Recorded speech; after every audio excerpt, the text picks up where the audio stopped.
মানুষের হিসাব কিতাবের সময় নিকটবর্তী, অথচ তারা বেখবর হয়ে মুখ ফিরিয়ে নিচ্ছে।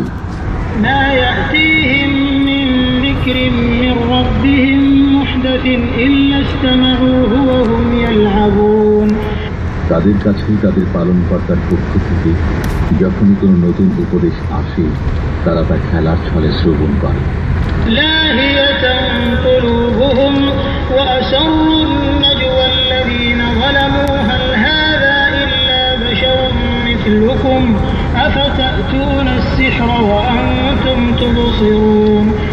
তাদের অন্তর থাকে খেলায় মত্ত।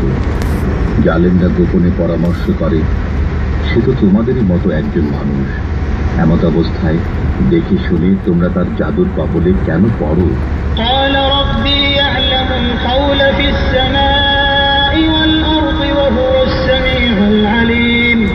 পয়গম্বর বললেন, নভমণ্ডল ও ভূমণ্ডলের সব কথাই আমার পালনকর্তা জানেন।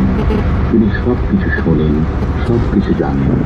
بل قالوا أضغاث أحلام بل افتراه بل هو شاعر فليأتنا بآية كما أرسل الأولون ما آمنت قبلهم من قرية أهلكناها أفهم يؤمنون وما أرسلنا قبلك إلا رجالا نوحي إليهم فاسألوا أهل الذكر إن كنتم